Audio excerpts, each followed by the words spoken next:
سلامت عني هبلي كوراتن فتواتن تخطاتلتي مدب سابوين تاي مسلمون كم تلمدهن الساعة الزحرنا جم حترتن اوانون زرنا مزيناتات حزنا لكم مسينا لنا نسنا مكتالكم العدم فلما كان عندنا تطم نباهم كنبل أبا ما خلا مبرقه نيتوبيان إيرتران كشغل زخل حدقين كوينات كم زتول عندها تجلس إيركم زرزر حبريته نباهم كنهبلينا قداي ما أدن تجري عمل كتوون حدش وصانة محلالي فلو زرزرو كسمعهم مس قداي سمالي لاند تتحزون وطرات تحزون كالسيلو ميركبهم نزوبا كارن أفريقيا سألاو استبحال حدش معبال تايو بزرزر كسمعهم بركز بول حدش معبال تزكات علتهم مدرال ناس كعفص عم بمسنح تكتاتلون عدم لايك كومنت شير سبسكرايب مقبار كي تزنقعو ببزلق موسنا يصانحيتم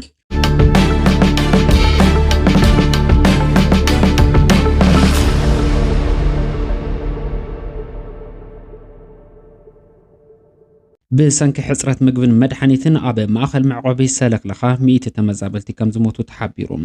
أبت ماخل معقبي لعلي 3 تمزابلتي مرحت سدرا زركبون تخونم بحصرات مقبن مدحانيتن نخبيد حدقات ميت تساتحهم كم زالو اتهم تمزابلتي ندم صيانة تقراي أبا زلأخ وحبريتا رئيسهم اللهم أبزي كل التعاملات وشتي 100 تمزابلتي هوتهم كم زحلفم دمص ويانا تقراي أبت بوتا ترخيبو نقات حوابرت اتماخل معقبي بمحتاط الرقاق يسلوم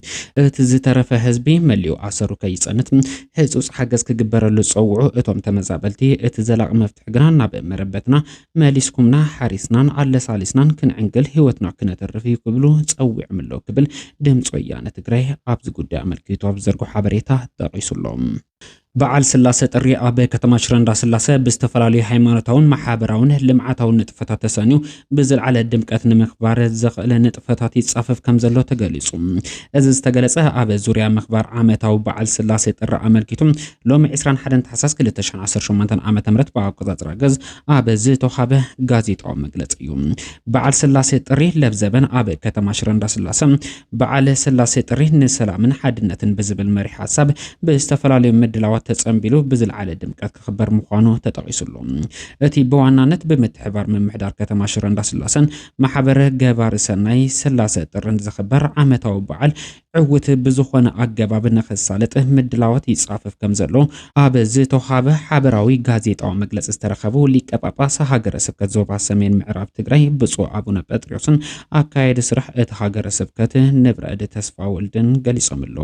ከንቲባ ከተማ ሽረንዳ ስላሴ አይተ ገብረ መድህን ዮሐንስ በወገንም እት በዓል በስተፈላላዩ ሃይማኖታዊ ማህበራውን ለማዓታው ንጥፈታት ተሰኒው በዘይ ገለጸ ገመን ጸጥታ ንخبር አድላይ ምድላዋት ይወገን መህላው አረጋግጾምሎ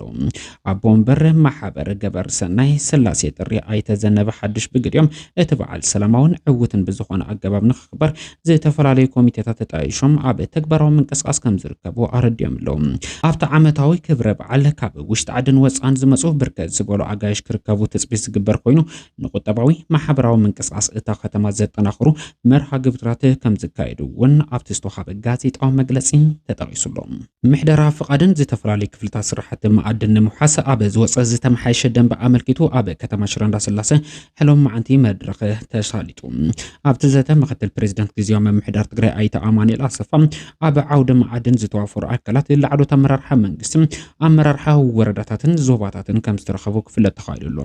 ዕላማ እቲ መድረኽ ዘተ ዕድና ወርቂ ስርዓት ንምትሓዝ ሕጋዊ አሰራርሓ ተኸቲሉ ክካየድ ምግባር መንግስትን ህዝቢ ትግራይ ካብ ጠቕላላ ማዕድን ብሮያሊቲ ግብሪ ኮታስ ብኩለ መዳዩ ተጠቀምቲ ዝኾኑ ኩነታት ስርዓት ንምትሓዝ توضح بايتا نمفتر معدنن حقن سرعتن اتحزكا بسرعته كم زسرح زعلم مخوانو كفل تخايللهم ابت مدرخ محدره فقد زتفرالي كفلتا سرحت معدن نمحز وص قصر دنب 24 ازبار 2017 عام تمرت نمحش وص دنب قصر 32 ازبار 2018 عام تمرت امركيتم እናት ዘተይሉ ከምዙ على ዝተፈለጠ እንትኸውን አብ ጉዳይ ማዕድን ዝምልከተ አብ ዘሎ ጭብጥ ኩነታት ቀሪቡ ዘተ ከም ዝካየድ ወን ክፍለጥ ተኻይልሎም تمالي اب اخيبا تقميطو صنح بيت مخرصتا ودو حورات حغرات بزي امريكا كلن ابل حغرات اسرائيل اب غداي سوماليلاند نزحلفتو وسانه بتر تقويمن تمالي اب نيويورك امريكا اب اخيبا استقمط بيت مخرصتا ودو حورات حغرات اب غداي اسرائيلن سوماليلاندن بعمقات زته انتخون بزي كامريكا كلهم 14 يوم ابل حغرات اب غداي سوماليلاند تمساسل قوام حزم وصيم يوم اسرائيل نزحلفتو وسانه فصيمو تقبلنا سيبولم زي مقاقل وسانه كبلو كلهم 14 ሃገራት ከም ዝወሰኑ ክፍለጥ ተኻኢሉሎም ቀዋሚ ልኡኽ ሶማልያ ኣብ ውድብ ሕቡራት ሃገራት ዝኾነ አቡበከር ዳሂር ዑስማን ኣብዚ ጉዳይ ኣመልኪቱ ኣብቲ ናይ ትማልያ ኣብ ቤት ምክሪ ጸጥታ ውድብ ሕቡራት ሃገራት ዝተኻየደ ኣኼባ ዘሕለፎ መልእኽቲ እስራኤል ተግባራዊ መጥቃዕቲ ኣብ ልዕሊና ወሲዳ ክብል ብትርወቂሱሉ ንሶማሌ ዝኸፋፈል ንቀይሕ ባሕርን ንቀርን ኣፍሪካን እውን ናብ ዝኸፈአ ናይ ጸጥታ ችግር ዘእቲ ውሳነ ክብል እውን ወሲኹ ብትርክ ወቀስ ተራእዩሎም እቲ ቀዋሚ ልኡኽ ሶማልያ ኣብ ውድብ ሕቡራት ሃገራት ዝኾነ አቡበከር ዳሂር ዑስማን መልእኽቱ ብምቕጻል እውን እስራኤል ካብ ጋዛ ፍልስጤማውያን ናብ ሶማሊላንድ ንምውሳድ ዝዓለመ ስምምዕነት ክብል ንሶማሊላንድ ንዝሃበቶ ሃገራዊ ኣፍልጦ ብትርክ ወቀስ ተራእዩሎም ኣብዚ ጉዳይ ኣሜሪካ እስራኤል ዲፕሎማሲያዊ ርክባት ናይ ምክያድ መሰለ ኣለዋ ዝብል ትርር ዝበለ ቅዋም ብምሓዝ ካብ ኣኼባ ቤት ምክሪ ጸጥታ ውድብ ሕቡራት ሃገራት ከም ዝወፀት ክፍለጥ ተኻኢሉሎም ኣሜሪካ ኣሰርፈታዊታ ዝኾነት እስራኤል ስዒባ ንሶማሊላንድ ሃገራዊ ኣፍልጦ ክትህብ ትጽቢት ዝግበር እንትኸውን ኣብዚ ጉዳይ ፕሬዚደንት ኣሜሪካ ዶናልድ ጄ ትራምፕን ቀዳማይ ሚኒስትር እስራኤል ቤንጃሚን ኔታንያሁ ብዕምቀት ክዝትይሉ መደብ ከም ዘለዎምን ክፍለጥ ተኻኢሉሎም ኣሜሪካ ምስ ታይዋን ተታሒዙ ኣብ ልዕሊ ቻይና ጸቕጢ ንምፍጣር እውን ንሶማሊላንድ ሃገራዊ ኣፍልጦ ንምሓብ ተሊማ ከም ዘላ ዝጠቕሱ ብርከት ዝበሉ ኣካላት እውን እንዳተሰምዑ ይርከቡ ኣብ ማእኸላይ ምብራቕ አንጸላልዩ ዘሎ ከቢድ ደበና ኩናት ኣብ መንጎ ሕቡራት ዓረብ ኤምሬትስን ስዑድ ዓረብን ተፈጢሩ ዘሎ ከቢድ ምትፍናን ዓለምና ናብ ካልእ ደማዊ ኩናት ከይተሰጋገር ስጋት ፈጢሩ ይርከብ ብሰንኪ ኣብ የመን ዘሎ ወጥሪ ኣብ መንጎ ክልቲኦም ሃገራት ከቢድ ዝተባሃለ ሓደጋ አንጸላልዩ ከም ዝርከብ ዝተገለጸ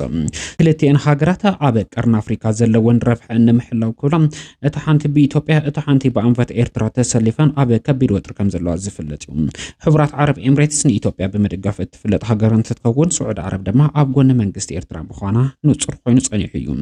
እዚ ምትፍናን ከም ዚሉ እንዳሃለወ እዩ በኣንፈት የመን ክልቲአን ሃገራት ናብ ኩናት ከኣትዋሉ ዝኽእል ዕድል ዝተፈጠረ ኣብ የመን ሙልካላ ዝተባሃለ ወደብ መጥቃዕቲ ነፋሪት ብስዑድ ዓረብ ዝተፈነወ እንትኸውን እቲ መጥቃዕቲ ድማ ሕቡራት ዓረብ ኤምሬትስ ኣብ ተኸባቢ ንዝንቀሳቐሱ ዕጡቓት ወተሃደራዊ ኣጽዋራዊ ድጋፍ ክትገብር ኣብ እትገብሮ ዝነበረ ምንቅስቓስ ዒላማ ዝገበረ ምዃኑ ተገሊጹሉ ስዑድ ዓረብ ነቶም ዕጡቓት ሕቡራት ዓረብ ኤምሬትስ ትገብሮ ዘላ ድጋፍ ቀይሕ መስመር መጥሓስዩ ክትብል ብምጥቃስያ ነዚ ሓደገኛ ዝተባሃለ ስጉምቲ ክትወስድ ዝኽኣለት መንግስቲ የመን እውን ብተመሳሳሊ ሕቡራት ዓረብ ኤምሬትስ ኣብ ውሽጢ 24 ሰዓታት ሃገር የለቓ ክትወፅእ ክብል ትርር ዝበለ መምርሒ ዝሕለፈ እንትኸውን ስዑድ ዓረብ እውን ነዚ ሓድሽ ውሳነ ከም ዝደገፈትን ሕቡራት ዓረብ ኤምሬትስ ትገብሮ ዘላ ቀይሕ መስመር ዝጥሕስ ምንቅስቓስ ጠጠው ክብል ኣጠንቂቓላ እዘን ክልተ ሃገራት ኣብ ጉዳይ የመን ቅድሚ 2 ዓመት ኣብ ሓደ ዝተሰለፋሉ ዘመሳሰለን ቁመና ዋላ እኳ እንተነበረን ድሕሪ ንውሕ ዝበሉ እዋናት ግን መጻዕጻ የመን ኣመልኪተን ክልቲአን ሃገራት ኣፈላላይ ከም ዝፈጠረ እዚ ኣፈላላይ ኣብዚ ሕዚ እዋን ናብ ኩናት ከምርሕሉ ዝኽእል ዕድል ከም ዝተፈጠረ እዩ ዝተገለጸ ብርግጽ ድሕሪ ናይ ስዑድ ዓረብ መጥቃዕቲ ብወገን ሕቡራት ዓረብ ኤምሬትስ ግብረ መልሲ ዋላ እኳ እንተዘይተኻበ ናይ ቃላት ኩናት ግን ብዕሊ ተጀሚሩ ከም ዝርከብ እዩ እንዳተገለጸ ዝርከብ